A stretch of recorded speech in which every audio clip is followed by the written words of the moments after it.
Assalamu alaikum. I am Areed and I have got 194 marks in MDCAT 2023. And in this video, I'll be sharing with you my MDCAT experience और वो कौन कौन सी चीज़ें थी जिन पे मुझे ज़्यादा फोकस करना पड़ा इन अचीविंग दिस गोल। तो first of all I am a repeater. मैंने अपनी फर्स्ट अटैम्प्ट जो है वो 2022 में दी थी और उस time I was all over the place. Almost आज से 1 साल पहले की बात है जब मेरे MCAT में 1 महीना रहता था और ना मेरा एक दफ़ा सिलेबस कंप्लीट हुआ था, ना मेरी रिवीजन थी और ना ही मेरी प्रैक्टिस थी। क्योंकि मैं एफएससी में भी शुरू से अच्छा परफॉर्म करता आ रहा था। FSC matric I was the topper of my college. तो I was kind of over confident कि अगर मैंने एफएससी अच्छी कर ली है तो मैं MCAT भी क्लियर कर लूँगा। बट पीएमसी, पीएमडीसी की पॉलिसी भी चेंज होती रही उस साल। पहले कंप्यूटराइज़्ड टेस्ट होना था, फिर एंड पे जो है वो शिफ्ट हो गया पेपर बेस्ड टेस्ट और यूएचएस ने टेस्ट लिया। कुछ चीज़ें चेंज होने की वजह से और मेंटल स्ट्रेस की वजह से, एंजाइटी की वजह से मैं पेपर में भी पैनिक कर गया और वहाँ पर मैं इतना अच्छा परफॉर्म नहीं कर सका। आई गॉट लाइक 168 मार्क्स और मेरा एडमिशन जो है वो सिर्फ 0.2-0.3% से रह गया। And it was really really a setback for me. मतलब I was from being a topper to being a failure.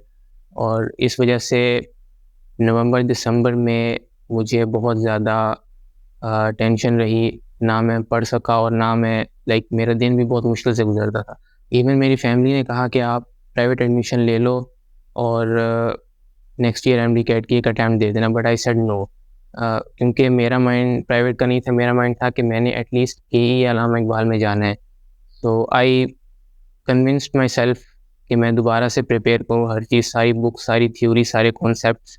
और वो चीज़ें जो मैंने नोट की कि बच्चे जो गलतियाँ करते हैं, जो गलतियाँ मैंने की हैं और जो कुछ मैंने सीखा है वो मैं अभी इस वीडियो में एक्सप्लेन करूँगा। तो पहले नंबर पे जो चीज़ आती है वो है आपका सोर्स। आप कहाँ से तैयारी कर रहे हो? अक्सर बच्चे मैंने देखा है वो अकेडमीज़ की प्रेप बुक से तैयारी करते हैं, हालाँकि उसका कोई फ़ायदा ही नहीं है। आपका पेपर जो है वो आपकी टेक्स्ट बुक में से आना है।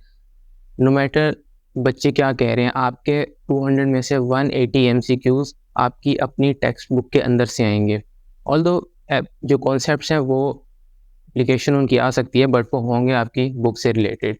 बाकी के जो 20 MCQs हैं आप कह सकते हो इंक्लूडिंग इंग्लिश के, वो जो हैं आपकी टेक्स्ट बुक के बाहर से आएँगे। लेकिन पहले जब तक आपके वो 180 मार्क्स सिक्योर्ड नहीं है, आई डोंट थिंक सो कि आपको अपनी बुक से बाहर जाना चाहिए। इस पूरे साल में मैंने यही चीज़ सीखी है कि आपने MDCAT को क्रैक करने के लिए कौन-सा सोर्स यूज़ करना है और किस तरह उसकी प्रैक्टिस करनी है। तैयारी से ज़्यादा ये चीज़ मैटर करती है कि आपको तैयारी करने का तरीका आता है या नहीं। मैक्सिमम बच्चे जो हैं वो इंडियन नीट के MCQs सॉल्व कर रहे होते हैं, हालाँकि ना वो हमसे रिलेटेड हैं, ना वो आएँगे और ना उनका फ़ायदा है। हाँ, उनका नुकसान ज़रूर है क्योंकि वो आपका टाइम भी वेस्ट करते हैं और उनमें से अक्सर कॉन्सेप्ट्स हमने किए ही नहीं होते, हमने पढ़े ही नहीं होते। तो उससे एंग्ज़ायटी और डिप्रेशन और ज़्यादा होता है कि हमें ये क्वेश्चंस नहीं आते तो हमारा MDCAT कैसे क्लियर होगा। The best way in my opinion वो ये है कि आप सबसे पहले अपनी टेक्स्ट बुक की हर एक लाइन को रीड करें। क्योंकि जब आप उसको रीड करेंगे और उसमें जो कॉन्सेप्ट्स लिखे हुए हैं, जो चीज़ें आपको नहीं आती, जो कि फैक्चुअल बातें हैं, उनकी आप अलहदा से शॉर्ट लिस्टिंग बनाएँ। ठीक है, मैंने ऐसा किया हुआ था कि मैं हर एक सब्जेक्ट का मेरे पास शॉर्ट लिस्टिंग्स होती थी हर एक सब्जेक्ट की, हर एक चैप्टर वाइज़ शॉर्ट लिस्टिंग्स होती थी। और फिर एंड पे मुझे उनका इतना ज़्यादा फ़ायदा हुआ था कि मैं पूरे MDCAT का सिलेबस विदिन 1 और 2 डेज़ ईज़िली रिवाइज़ कर लेता था।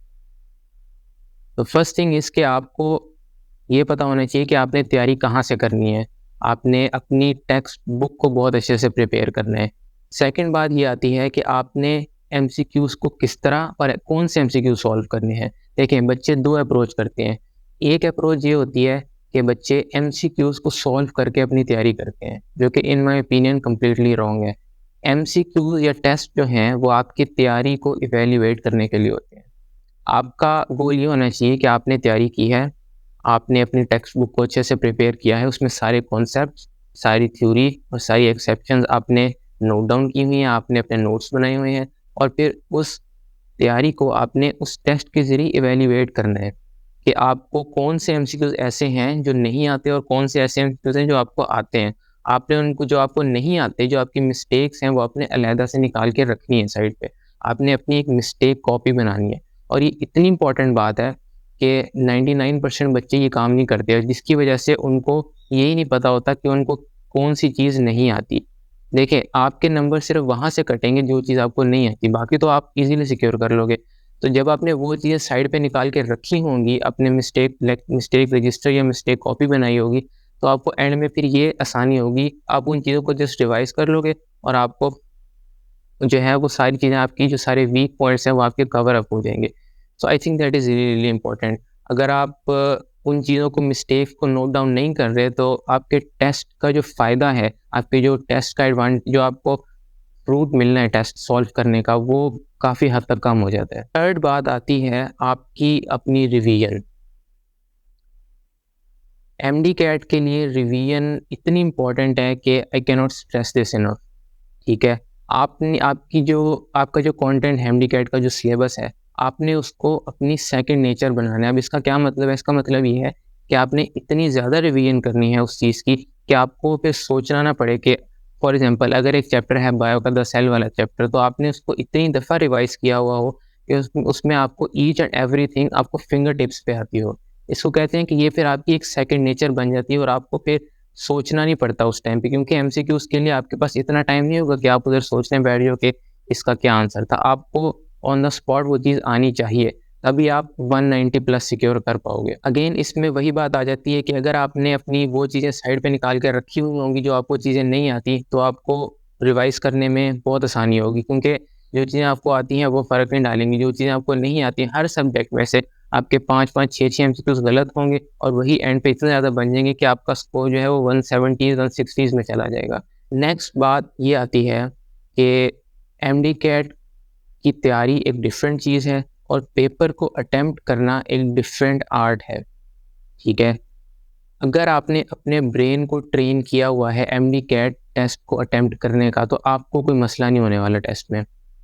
इसका मतलब ये है कि आपने फुल पेपर जैसा माहौल बनाकर, आपने टाइमर लगाकर, बबल शीट लेकर पेपर को इतनी बार सॉल्व किया होना चाहिए कि आपको जब आप एमडी गेट कर रहे हो तो आपको वो कोई बहुत नई चीज़ ना लगे। ऑब्वियसली स्ट्रेस एंजाइटी तो थोड़ी ज़्यादा होती है, बट इससे वो काफ़ी हद तक कम हो जाएगी। फिर आप पेपर के साथ खेल रहे होगे, जैसे मेरे टीचर कहा करते थे कि अगर आप इतनी प्रैक्टिस कर लो इस टेस्ट की, एफएलपीज़ की, और बबल शीट के साथ टाइमर लगाकर, कि फिर आपको वो टेस्ट नहीं खेल लगेगा। ठीक है? तो आई थिंक ये बहुत इम्पोर्टेंट, अक्सर बच्चे जो हैं वो, मैक्सिमम बच्चे वो अंधाधुंध पढ़ते रहते हैं जिसका कोई फ़ायदा ही नहीं है। और फिर वो एंड पे ये कहते हैं कि हमने तो इतने घंटे पढ़ा था, हमने तो 15-15 घंटे पढ़ा था, बट हमारा एडमिशन नहीं हुआ। आपको हार्ड वर्क के साथ-साथ थोड़ा-सा स्मार्ट वर्क भी करना आना चाहिए। अगर आप किसी ऐसी डायरेक्शन में एफर्ट पुट कर रहे हो जिसका कोई फ़ायदा ही नहीं है, तो ऑब्वियसली आपको फ्रूट नहीं मिलेगा।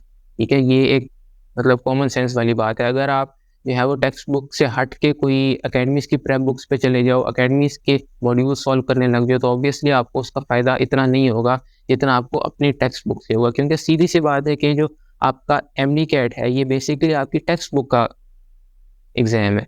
तो जब आपको टेक्स्ट बुक अच्छे से आती होगी, तो आपका एमडी कैट जो है वो भी बहुत अच्छा होगा। अब नेक्स्ट बात आती है कि आपने कौन-सी अकेडमी जॉइन करनी है। Personally in my opinion it doesn't matter आप कौन-सी अकेडमी जॉइन कर रहे हो। पढ़ाई आपकी खुद है। आप जो भी अकेडमी जॉइन करो, आपका पर्पस ये होना चाहिए कि आपने उस अकेडमी में नई चीज़ें सीखनी है। अगर आप कुछ नया नहीं सीख रहे, तो उसका कोई फ़ायदा नहीं है, आपका टाइम वेस्ट हो रहा है। आप अकेडमी से आओगे, थके हुए होगे, आप आकर फ़ौरन तो नहीं पढ़ने बैठोगे, आपका काफ़ी ज़्यादा टाइम वेस्ट होगा। अगर आपको अकेडमी से फ़ायदा नहीं हो रहा, तो आप it's better to leave the academy, ठीक है? और अकेडमी का मेन पर्पस आपके लिए ये होना चाहिए कि आप उनके टेस्ट सॉल्व करो। जितने ज़्यादा आप टेस्ट सॉल्व करोगे, आपको एमसीक्यूज़ करने की प्रैक्टिस होगी और एमडी कैट में फिर आपको इतनी मुश्किल नहीं होगी, क्योंकि छोटी-छोटी बातें होती हैं जिनकी वजह से आपको एंड पे फ़ायदा होता है, या तो अगर आपने ये ना अप्लाई की हो, ना अडॉप्ट की हो, तो आपको एंड में फिर इसका बहुत ज़्यादा नुकसान होता है। अगर आप हॉस्टल में नहीं रह सकते और आप फ्रेशर हो, तो आई डोंट थिंक सो कि आपको अकेडमी फिज़िकल जॉइन करनी चाहिए, क्योंकि वही कंटेंट आपको ऑनलाइन अकेडमी में भी मिल जाएगा। बल्कि आप अपने from the comfort of your home आप ईज़िली वो अकेडमी को जो है ना ले सकते हो, आप उनके टेस्ट सॉल्व कर सकते हो। इन द एंड मैं कुछ नाम लेना चाहूँगा, जो चीज़ें मैंने ऑनलाइन जॉइन की थी, नेमली मैंने मेडिक्स प्रेप का प्लेटफ़ॉर्म जॉइन किया था। अब इसकी रीज़न क्या थी? They are not a physical typical academy, ठीक है? उ उनका ग्रुप जॉइन करने का मकसद मेरा ये था कि मुझे एक कॉम्पिटिटिव माहौल मिले। जब मेरे ज़हन में ये होगा कि इस ग्रुप में 1000 बच्चे हैं, जो मेरे जैसे ही हैं और वो डे बाय डे तैयारी कर रहे हैं, तो फिर मुझे भी एक अंदर से अर्ज आएगी, एक मोटिवेशन आएगी कि यार उनसे आगे निकलने के लिए मैं भी दिन ब दिन मेहनत करूँ। Through out the year medics के जो मोटिवेशनल वॉइस नोट्स थे और उनकी गाइडलाइंस थी, वो काफ़ी हेल्पफुल रही मेरे लिए, क्योंकि एमडी-कैट से ज़्यादा एक रिपीटर इम्प्रूवर के लिए ये मुश्किल होता है कि वो रिपीट ईयर को कोप कैसे करता है। तो उनके ग्रुप से मुझे ये एक एटलीस्ट एहसास होता था कि आई एम नॉट अलोन और मेरे जैसे काफ़ी सारे बच्चे हैं जो रिपीट कर रहे हैं। तो I am really thankful to doctor Abdul Rahman, जो कि उनके ओनर और एडमिन भी हैं, और ऐसे ही वो इंशाल्लाह अल्लाह ताला उन्हें और तरक्की दे। इन दी एंड मैं बस रिपीटर्स के लिए यही कहना चाहूँगा कि एमडी-कैट जो है, it's more of a mind game than आपकी स्टडी। अगर आपका माइंडसेट ये है कि मैंने मार्क्स लेने ही लेने हैं, you will get through, trust me, ठीक है? ये कोई बहुत आउट ऑफ द ब्लू चीज़ें नहीं आती हैं एमकैट में, वही क्वेश्चंस होते हैं जो आपने पढ़े हुए होते हैं, लेकिन छोटी-छोटी इंक्रीमेंट्स करते हुए आप इतना इम्प्रूव कर लेते हो अपने आप को कि आप एमडी-कैट में 190 प्लस, 195 प्लस तक वो बच्चे चले जाते हैं। तो अगर सबसे पहले आपका माइंडसेट अगर अच्छा है, अगर आप पॉजिटिव हो, तो आप कर जाओगे, क्योंकि हर साल लातादाद रिपीटर्स टेस्ट देते हैं ये वाला, और उसमें से ज़्यादा रिपीटर्स जो हैं वो पास आउट होते हैं। तो ये सोचना कि अगर हमारा एक दफ़ा ही नहीं हुआ, तो अगली दफ़ा भी नहीं होगा, दैट्स अ नेगेटिव। आप फिर इसका मतलब है कि आप शुरू करने से पहले ही हार गए हो। So that's obviously not a good approach, ठीक है? आप जब तक आप पॉजिटिव रहोगे, जब तक आप मोटिवेटेड रहोगे, आपके कोर्टिसोल लेवल्स, जो स्ट्रेस लेवल्स होते हैं, वो कम रहेंगे और आपका माइंड जो है वो ज़्यादा प्रोडक्टिव रहेगा, ठीक है? So that was all, and I hope ये वीडियो आपको हेल्पफुल लगी हो। इन फ्यूचर मैं अपने चैनल पे भी ऐसी वीडियोज़ अपलोड करता रहूँगा फॉर गाइडेंस, तो please subscribe and share this video as well. जज़ाकल्लाह।